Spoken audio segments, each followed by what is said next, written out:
Prince Harry and Meghan Markle found themselves the subject of a sharp joke during Colin Jost's Weekend Update on Saturday Night Live. Recently, Colin Jost was live on SNL. He looked straight into the camera and said something that's got everyone talking. He threw jabs at Meghan Markle and Prince Harry, saying the UK wants the US to keep them. American companies. All that Britain demands in return is that we keep these two. The crowd laughed, and let's be honest, there was more to it than just a joke. It was a subtle dig. Like, no matter how much Meghan has cleaned up her image, people still love to bring up her past. And the internet, it never forgets. NBC has announced plans for a spin-off to the hit series Suits, which will be set in Los Angeles. It will focus on Meghan Markle's character's struggle to balance her legal career while also caring for an unemployed immigrant. Not long after, old photos started popping up again. There was this one picture of a woman who looks a lot like Meghan, chilling on a fancy yacht back in the early 2010s. No name on it, but people online were quick to connect the dots. Some noticed familiar faces from her Suits days. Others just picked up on the whole vibe. Expensive sunglasses, champagne, and a crowd full of rich guys and influencers. It didn't look like someone who was trying to make it. It looked like someone who already had connections. And that's where people started talking. Like, what if Meghan didn't just randomly end up with Prince Harry? What if she planned it all, made the right friends, went to the right events, and worked her way into the elite world on purpose? That idea really rubbed people the wrong way. It messes with the whole fairy tale story. Because if it wasn't just love and luck, it kind of changes how you see everything. But honestly, it's not just about the photo itself. It's about what that photo stands for. The bigger the gap between the image someone shows the world and what people think is really going on behind the scenes, the messier it gets when the truth starts slipping out. And yep, that brings us right back to Colin Jost.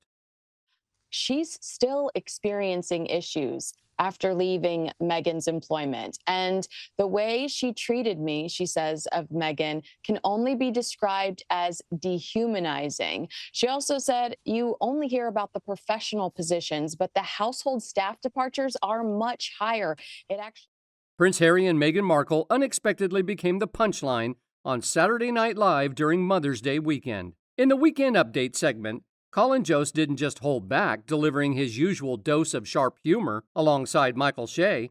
Colin talked about the trade deal between the UK and the US, and while doing so, he added his witty humor and took a jab at Prince Harry and Meghan, saying, all that Britain demands in return is that we keep these two, as a photo of Harry and Meghan popped up on the screen. The joke landed hard, especially since it played out in front of a huge national audience. But the timing of it all, even more interesting. Just a day after the joke aired, Meghan shared a heartwarming moment on Instagram for Mother's Day, posting a sweet picture of her hugging her two kids, Archie, 6, and Lilibet, 3. And before the SNL roast, the couple seemed to be enjoying themselves without a care. On the night before the episode aired, Harry and Meghan were spotted at Beyoncé's Cowboy Carter concert in SoFi Stadium, LA, a little date night for the two. Meghan even posted about the concert on social media, sharing a cozy snap of them smiling and a cute clip where Harry kissed her on the cheek. Lately, Meghan's been also showing her love for Harry publicly. In a recent appearance on the Jamie Kern-Lima show, she talked about how much she appreciates him. I always like to think about the end of Super Mario Bros. When you get to the final level and they go, slay the dragon, save the princess. I'm like, that's my husband, Meghan said, gushing about her man. She went on to say there's something that is not to be taken for granted when you have a partner and a spouse who is just so behind you. I mean, that man loves me so much. And you know, look what we have built. We've built a beautiful life, and we have 2 healthy, beautiful children. The couple, who got married in 2018, have been living in Montecito, California since stepping back from royal duties in 2020. But it hasn't all been smooth sailing. Prince Harry recently faced a legal setback after losing his appeal to get taxpayer-funded security while in the UK, something he admitted left him feeling devastated. Their cozy night out came just 2 days after Page Six dropped a bombshell report claiming Harry has been shut out by the royal family, and it all boils down to trust issues. According to a source who spoke exclusively to the outlet, things are beyond strained. I genuinely think nobody trusts him, and that's the bottom line. The royal family has major trust issues with him, and that's what's at the heart of everything, the insider revealed. And it's not just about Harry. Meghan's part of the reason, too. The source continued. They don't trust him and Meghan, and that's why they can't have a relationship. Maybe there's room to forgive, but they won't forget. So while the couple might be out enjoying concerts and sharing sweet moments online, behind the scenes it sounds like their ties to the royal family are still very much broken and not likely to heal anytime soon. And SNL isn't really known for being subtle, and they didn't hold back this time either. In that same sketch, Jost made another dig, calling Meghan someone who keeps rewriting her past based on who she's trying to impress. That hit a nerve, because honestly, that's exactly what a lot of people are saying online right now. Reddit threads are going crazy. People are pulling out receipts, using facial recognition tools, checking old party guest lists, and digging into metadata. It's wild. And it's not the media pushing this stuff. It's regular people sitting at home with free time and a mission. But that's not all. When Meghan decided to launch her brand and sign deals with Spotify and Netflix, people didn't leave that alone either. Those cutesy nicknames, the over-the-top branding, it all started to feel forced. Like they weren't really sharing their story anymore, they were just selling it. Then came the stuff about royal traditions. Things like Meghan acting like a simple curtsy was some deeply troubling experience. To a lot of people, including Piers Morgan and honestly plenty of regular viewers, it came off as dramatic. It felt like they were trying way too hard to paint themselves as victims. Over the years, they've carefully shaped that narrative, especially Meghan, as the ones wronged by the royal family. But the real backlash started after that explosive Oprah interview, when Meghan said they wanted to know how brown the baby is going to be. That line hit a nerve, and not just with the public comedians, they jumped on it too. Meghan quickly became a target for jokes on talk shows and stand-up stages, even getting roasted by Chris Rock himself. Oprah, they're so racist. They wanted to know how brown the baby was gonna be. They're so racist. They wanted to know how brown the baby's gonna be. I'm like, that's not racist. Because even black people wanna know. And when Harry's book dropped, it didn't help. The way he wrote was awkward, overly serious. It made him sound stiff, almost robotic. People couldn't connect with him. And in comedy, that's blood in the water. But for a lot of people watching from the sidelines, the real turning point came when Harry and Meghan, two people living in a mansion with Netflix deals and Spotify money, complained about having to pay for their own security. Whatever sympathy they had left, gone. It felt out of touch, even insulting. And just like that, the public snapped. By then, stand-up comics had made up their minds. The verdict was in, but the roast wasn't over. Comedy took things a step further, straight into the world of animation. And that's where it got savage. Enter South Park. Trey Parker and Matt Stone didn't just make fun of Harry and Meghan, they gave them a whole episode. The Worldwide Privacy Tour tore right into Harry's memoir, and the biggest contradiction of all, a guy claiming he hates the media while constantly chasing the spotlight. And they didn't stop there. In one scene, an animated Meghan is called out directly by a fake interviewer, pointing out the gap between her public whining and her very obvious hunger for attention. Harry, meanwhile, looks completely clueless, rushing to defend her and only digging himself deeper. The hypocrisy was on full display, but the scene that really hit, the two of them flying around in a private jet screaming, "We want privacy!" into giant megaphones. It was brutal, but it was also the perfect image of how the public had come to see them. Loud, privileged, and completely unaware. And then came the ending. The couple finally lands in a quiet, normal neighborhood, seemingly getting the peace they claim to want. But instead of being happy, they look lost. That one moment said it all. Maybe it was never really about privacy. It was always about attention. Other shows got the memo too. Family Guy didn't waste time or pull punches. They came in quickly, made sharp jokes about the couple being lazy and greedy, and got out. But maybe the weirdest part? The silence. People who used to hang out with Meghan. Folks who once posted pics with her, tagged her, or mentioned her in interviews. They've all gone quiet. Some posts have disappeared. Some pictures look like they've been edited or even removed completely. It's like someone's trying to clean up the past, fast. And now the internet's got a theory. This isn't random. It looks like damage control, and it was carefully planned and maybe even a little desperate. And Meghan, not a word, no statement, no denial, not even a vague post about false narratives or misinformation. Which is weird, right? She's clapped back before. She's sued over headlines.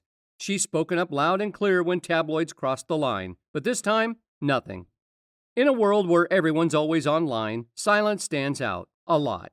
People are taking that silence as a sign that maybe the rumors aren't too far off. And the more that stuff gets dragged up, the more it's starting to look like this isn't just a chapter in her past. It might have been part of the plan. A calculated move, not just a messy phase. And now people are wondering if this part turns out to be true, what else has been covered up? The photos alone didn't shock everyone, but the pattern, that's what has people talking. For a lot of people, that photo didn't come as a shock. It just confirmed what they'd quietly believed all along, that the Meghan we see now might not be the full picture. The elegant outfits, the speeches about kindness and justice, the perfectly timed humanitarian appearances, it all feels a little too polished. But now that old clips and photos are crawling back from the internet graveyard, it's getting harder to ignore the cracks. There's one photo that's really become the center of all this drama. It shows a group of big-name influencers and businessmen hanging out on a yacht somewhere in the Mediterranean. And right there in the middle, a woman who looks a lot like Meghan. Now, to be clear, the photo isn't scandalous by itself. No one's doing anything illegal. But it's the context that's raising eyebrows. The date, the people in the picture, the timing. It all overlaps just a little too neatly with parts of her life before she joined the royal family. And the weirdest part? That picture, like so many others, just quietly disappeared years ago. No explanation, it was just gone, which only made people more suspicious, and then came the rumors. People started talking about deleted accounts, old friends who suddenly went quiet, and whispers about NDAs being handed out during her rise to royal status. It wasn't just posts vanishing, whole digital footprints seemed to disappear. Fellow actors, stylists, and socialites who were once seen around her, suddenly they were nowhere to be found. And that silence, it's deafening. Even longtime fans are starting to feel uneasy. The story that they supported, the self-made woman who broke the mold and fought her way up, is starting to feel shaky when you stack it against all this stuff. So people are asking, was she really the underdog, or was there a bigger plan behind it all? That question is popping up in comment sections, podcasts, and deep dive YouTube videos all over the place. And then there's the whole Prince Andrew connection.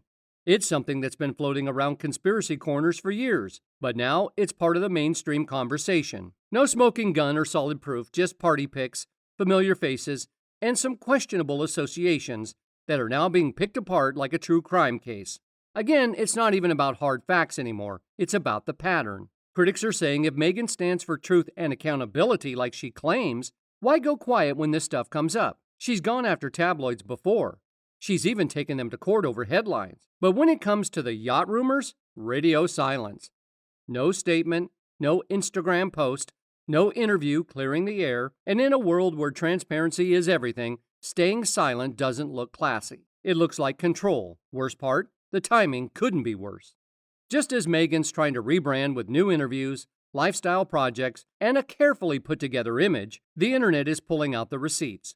What was supposed to be a fresh start is now looking more like a cleanup job. Her message of empowerment? Some people are now calling it manipulation. The same folks who once praised her for breaking royal rules are starting to wonder if the whole thing was just a well-played act. Because it's not just one photo, it's the flood of questions that came with it. Why did those pictures disappear? Why won't former friends speak up? Why is Meghan, who's never been shy before, completely silent now? Every question leads to another. And when there are no answers, people start filling in the blanks themselves. Now it's starting to feel like a story built on cover-ups, deleted history, and a past that refuses to stay buried. And maybe a joke by Colin Jost wasn't just for laughs after all. That SNL segment did something no press release or lawsuit ever could. It cracked open how people saw Meghan Markle, right there in the moment. The audience laughed. But it wasn't just because the joke was funny. It was that kind of laugh where you're like, oh wait, we've all kind of been thinking this, haven't we? For a second, it felt like everyone watching was in on the same secret. This woman who once seemed untouchable, this perfectly polished royal, had just been turned into a punchline on one of the biggest comedy stages in the world. And here's the thing. Once late-night shows start joking about you, it stops being just online gossip. It becomes mainstream. It didn't stay in Reddit threads or Twitter arguments. Big news outlets started picking it up too. Not necessarily the photos, but the buzz around them. Headlines started using words like unanswered questions, mysterious deletions, and digital cleanup. Even the media outlets that normally go easy on Meghan started hinting that her silence was doing more harm than good. But what really pushed the whole thing into overdrive? Regular people. Not tabloids, not paparazzi, just random folks online with a little too much time, some face-matching tools, old Instagram screenshots, and a serious curiosity. And what they were finding wasn't some huge scandal. It wasn't something more powerful. It was a pattern. Yacht photos lined up with old social media posts. Guest lists from events had names that matched her known connections. Entire web pages that used to be up were now just gone. There wasn't one big gotcha moment, but there were a lot of little pieces that, when put together, started to form a pretty solid picture. And maybe the most telling part wasn't what they found online, it was how people around her started acting. Co-stars who used to say the nicest things about Meghan now avoid questions. Stylists, influencers, even old friends who once proudly posted photos with her, suddenly acting like she doesn't exist. Some of them are rumored to have signed NDAs. Others have just disappeared from the conversation completely. And let's be real, when people start going quiet, it usually means there's something they don't want to say out loud. Once people start thinking someone's wearing a mask, it makes them question everything that came before it. The speeches, the interviews, the charity work, even the love story. Was any of it real? Or just the result of a carefully built image over the years? It's not that people expect celebrities to be perfect, but they do expect some honesty, especially from someone who came in as the real one, shaking up the royal family. What we're seeing now isn't some short-term drama, it's a slow breakdown of credibility. A little more with every resurfaced photo, every unanswered question, every moment of silence. When someone builds their whole image on being transparent, but only shows up in perfectly edited content and controlled appearances, people pick up on that. This was never supposed to be her narrative. Meghan was meant to represent something fresh, change, resilience, and progress. But now she's becoming an example of how overmanaging your image can completely backfire. Not because she had a past, everyone does, but because she keeps pretending it never existed. And when it comes to public trust, that's the one thing people usually can't get past. What do you guys think? Tell us in the comments below.